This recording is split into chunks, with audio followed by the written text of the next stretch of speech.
మీ అందరికీ తెలుసు, మొన్న సుధామాధవి గారు ఏదో 7 కోట్ల రూపాయలు ఇచ్చింది ఎమ్మెల్యే టికెట్ కోసం అని చెప్పేసి ఒక వీడియో జడా శ్రావణ్ గారు పెద్ద ఎత్తున ఒక వీడియో పెట్టడంతో పాటు రాష్ట్రంలో మొన్న కడప ఎన్నికల్లో బాగా వర్క్ చేసినటువంటి కోయా ప్రవీణ్ గారిని కూడా టార్గెట్ చేస్తూ వాళ్ళు మొత్తం మీద ఒక వీడియోని తీసుకొచ్చేసారు. ఆయన ఏం చెప్పారంటే, ఆస్తులన్నీ అమ్మేసి ఆ ఆస్తుల్ని డబ్బుల రూపంలో ఏదైతే ఈ యొక్క వేమ సతీష్ గారికి ఇవ్వటం జరిగింది.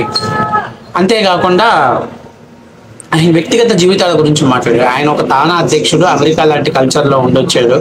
ఆయన క్లబ్బుల్లో అమ్మాయిలతో డాన్సులు వేశాడు, పర్సనల్గా మాట్లాడటం మొదలు పెట్టాడు. సరే, దానికి సంబంధించినటువంటి వీడియోస్ ఏమైనా ఉన్నాయా అంటే వాళ్ళ దగ్గర లేవు. అయితే ఇక్కడ చాలా ముఖ్యమైన విషయం ఏంటంటే, దయచేసి అసలు ఎంత నీచమైనటువంటి విధంగా వీళ్ళు మనుషుల మీద బురద చల్లుతున్నారు అనే దానికి ఇప్పుడు ఆయన ఏవైతే చెప్పాడో ఆ సర్వే నెంబర్లన్నిటిని ఇదిగోండి ఈసీ తీసుకొని వచ్చాను నేను. ఈ ఈసీ తీస్తే అసలు మాకు చాలా ఇస్తుపోయేటువంటి నిజాలు బయటకు వచ్చింది. ఈ భూములు గుండ్రంగా కొనుగోలు అమ్మకాలు మళ్ళీ చివరికి వాళ్ళ దగ్గరికి చేరిపోయాయి భూములు. ఇందులో ప్రధానంగా 4 పేర్లు వినిపించాయి. అందులో ఒకటి ఎవరయ్యారంటే ఈ సుధామాధవి గారు, ఇంకొక పేరు వచ్చేసరికి వాళ్ళ కూతురు పేరు ఏం పేరు, పావని. ఇంకొక పేరు వాళ్ళ అబ్బాయి పేరు ఏం పేరు, రెడ్డి లక్ష్మీ సాయి చరణ్. వీళ్ళ పేర్లు ప్రథమంగా ఇందులో మురళి గారు. వీళ్ళ 4 భూములు, వీళ్ళ అమ్మకాలు కొనుగోలు భూములు మళ్ళీ తిరిగి వాళ్ళ దగ్గరికే వచ్చాయి. అసలు ఈ భూములు అమ్మకాలు ఎందుకు చేశారు, కొనుగోలు ఎందుకు చేశారు? జడా శ్రావణ్ చెప్పినటువంటి సర్వే నెంబర్లు ఆయన అమ్మకాలు మాత్రమే చెప్పాడు, కానీ కొనుగోలు గురించి చెప్పలా. అసలు నాకు ఈసీ తీసేటప్పుడు మా మిత్రుడు అన్నాడు, ఏంటి అసలు వీళ్ళ అమ్మకాలు కొనుగోలు ఏంటి? వీళ్ళు 2 ఆప్షన్స్ చెప్పాడు. ఒకటి, రియల్ ఎస్టేట్ వ్యాపారం అన్నా చేశారు, లేదా 2 వీళ్ళు ఎవరికన్నా బినామీ కన్నా ఉన్నారు. ఆ బినామీ భూముల ఆస్తులన్నీ అటు ఇటు అమ్మకాలు కొనుగోలు చేశారు, జరిగింది.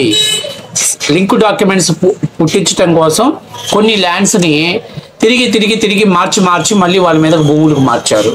చాలా విచిత్రం అనిపించింది. అసలు జడా శ్రావణ్ గారు చెప్పినటువంటి ప్రతి డాక్యుమెంట్ని చాలా విచిత్రం ఏంటో తెలుసా, మళ్ళీ వాళ్ళే కొనుగోలు చేశారు. నిజంగా మీరు ఈ వీడియోని చాలా ఓపిక్గా వినాలి, ఎందుకంటే దీని మీద మేము చాలా గ్రౌండ్ వర్క్ చేసి ఈ ఆధారాన్ని మేము సొంతం చేసాం. ఇదేదో ఊరికే తూతూ మంత్రంగా తీసుకొచ్చేసింది కాదు, ఇది గవర్నమెంట్ రికార్డెడ్గా ఉన్నటువంటి ఆధారాన్ని.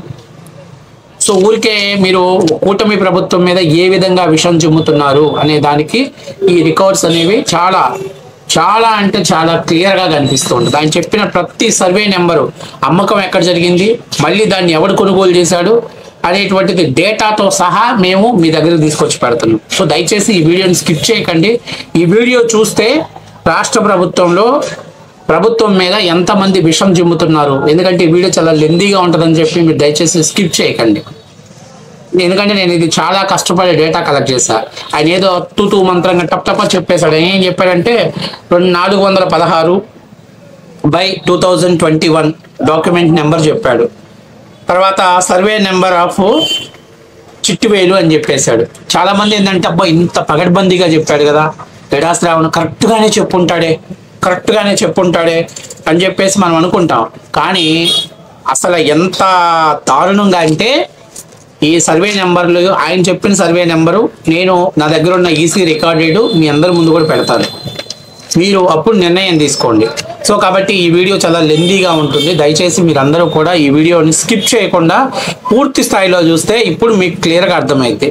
ఎందుకంటే నేను నా మిత్రుడు దీని మీద మిత్రుడు ఒక ఆయన రిజిస్టర్ ఆఫీస్లో వర్క్ చేస్తాడు. అతని ద్వారా చాలా కష్టపడి రికార్డ్ డేటాని నేను కలెక్ట్ చేశాను. చాలా మంది తెలియదు, పాస్ చెప్పి పడేశాడు. ఇదిగోండి విత్ ద ప్రూఫ్స్. మీకు ఎల్లో కలర్స్ కనిపిస్తున్నాయా? ఎల్లో కలర్స్ ఇవన్నీ అమ్మకాలు కొనుగోలు జరిగాయి. అసలు విచిత్రం ఏంటంటే భూములన్నీ కూడా ఒకరి మీద నుంచి ఒకరికి, ఒకరి మీద నుంచి ఒకరి మీదకి, ఒకరికి ట్రాన్స్ఫర్ అవుతున్నాయి, మళ్ళీ భూములు వాళ్ళ చేతిలోకి వస్తున్నాయి.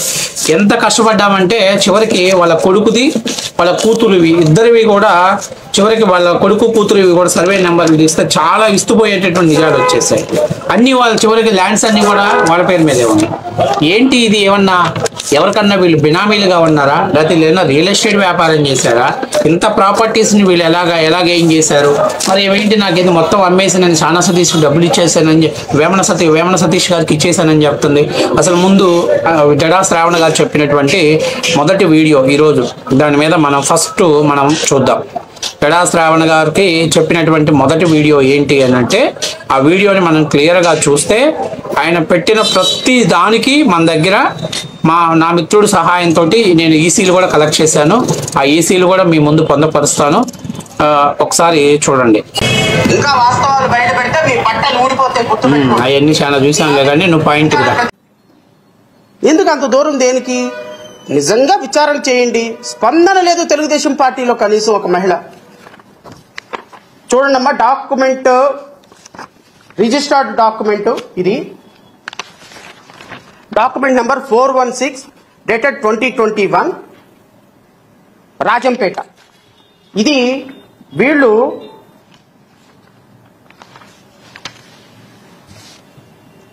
రాయించి ఇచ్చిన వారు తమిడిపాటి సుధామాధవి 45 సంవత్సరాలు, వైఫ్ ఆఫ్ మురళీకృష్ణ. ఇది 2021 సంవత్సరంలో ఈ సుధామాధవి అమ్మినటువంటి 1 ఎకరానికి సంబంధించినటువంటి పొలం. 1 ఎకరం పొలం 2021 సంవత్సరంలో 1 ఎకరం పొలం ఈవిడ by way of registered sale deed ద్వారా డాక్యుమెంట్ నెంబర్ కూడా చెప్తాను నేను. Document number date 15/4/2021, document number 416 of 2021. SRO office వచ్చి joint sub register office Chitvel, joint sub register office Chitvel.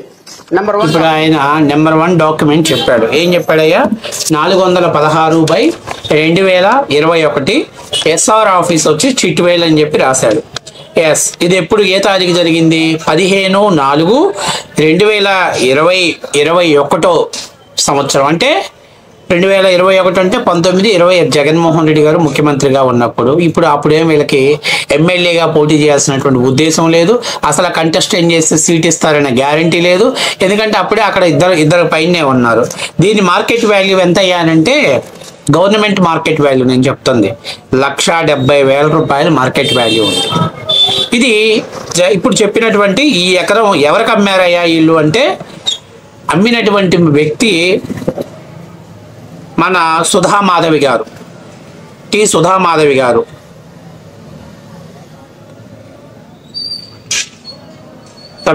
తమిళపాటి Sudhamadhavi గారు. కొన్న వ్యక్తి ఎవరో తెలుసండి? షేక్ నానా సాహెబ్ అనేటువంటి వ్యక్తి కొనటం జరిగింది. సో ఇది ఆయన చెప్పింది ఏంటి? అమ్మకం వరకు చెప్పాడు. ఇదే అమ్మకాన్ని మళ్ళీ ఎప్పుడు కొనుగోలు, మళ్ళీ తిరిగి ఈ తమిడిశెట్టి సుధామాధవి గారు కొనుక్కున్నారు. ఎప్పుడు కొనుక్కున్నారో తెలుసా అండి? 7వ తారీఖు 10వ నెల 2024 రిజిస్టర్ చేసినటువంటి డేటు 7వ తారీఖు 10వ నెల 2024. ఏంటిది? క్యాన్సల్ టీడీ అంటే వాళ్ళు ఏదైతే రాశారో, సేల్ డీడీని రాశారో, ఆ డీడీని వీళ్ళు క్యాన్సిల్ చేసుకున్నారు. అంటే వీళ్ళు ఇవ్వాల్సినటువంటి డబ్బులు వాళ్ళకి ఇచ్చేశారు. ఈ యొక్క సర్వే నెంబర్ ఎంత అయ్యా అంటే 28/2024 ఎస్ఆర్ఓ ఆఫ్ చిట్వేలు. అంటే మీకు చిన్నగా ఇప్పుడు ఏదైతే ఈయన చెప్పాడేంటయ్యా అని అశ్విద్ధామ అతహ అని చెప్పాడు. కానీ పూర్తి స్థాయిలో ఆయన ఎక్స్ప్లెనేషన్ చెప్పలా. ఈయన 15/4/2021 తారీఖున వీళ్ళు ఏదైతే అమ్మేశారో, షేక్ నానా సాహెబ్ అనేటువంటి వ్యక్తికి అమ్మేశారో, అదే భూమిని 7/10/2024 ఆ యొక్క సేల్ డీడీని క్యాన్సిల్ చేసి పడేసి వీళ్ళు ఆ పొలాన్ని మళ్ళీ తమిడిశెట్టి సుధామాధవి గారి మీద కొనుక్కున్నారు. ఇదిగో ఇది ఈసీ. నేనేదో తిక్కలతనంగా పిచ్చితనంగా మాటలుగా చెప్పను. ఇది వాస్తవ విషయమైనటువంటి ఈసీ. ఈ ఈసీ వచ్చేసి విలేజ్ వచ్చేసరికి కొండూరు అనేటువంటి విలేజ్లో వీళ్ళు ఈ యొక్క ల్యాండ్ని తీసుకోవడం జరిగింది. దీనికి సరిహద్దులు కూడా వచ్చేసి బౌండరీ వచ్చేసి నార్త్ రోడ్డు, సౌత్ వచ్చి ల్యాండ్ ఆఫ్ ఎన్నగూరి తిరుపతయ్య, అలాగే ఈస్ట్ వచ్చేసరికి land of Ankeri Venkata Ramanaiah, west వచ్చేసరికి ల్యాండ్ ఆఫ్ తమిడిపాటి వెంకట సుబ్బయ్య అనేటువంటి ల్యాండ్ సరిహద్దులు కలిగిన ఈ భూమి ఏదైతే ఈయన సరి అని చెప్తున్నాడో ఈ ఎకరం భూమిని ఈయన 1900 వీళ్ళ తాతల నుంచి వచ్చినటువంటి భూమిని వీళ్ళు మళ్ళీ నానాసాహెబ్ అనే వ్యక్తికి రాసి మళ్ళీ అతని ద్వారా 2024లో ఆ యొక్క డీడీని క్యాన్సిల్ చేశారు. ఇప్పుడు నానాసాహెబ్ అనేటువంటి వ్యక్తి ఎవడు, వీళ్ళకి ఎంత డబ్బులు ఇచ్చాడు, మళ్ళీ తిరిగి వాళ్ళు ఎంత డబ్బులు ఇచ్చారు, ఎందుకు ఈ ల్యాండ్ని కాగితాలు మార్చాల్సి వచ్చింది అనేటువంటిది మన జడా శ్రావణ్ కుమార్ గారు చెప్తే బాగుంటుంది.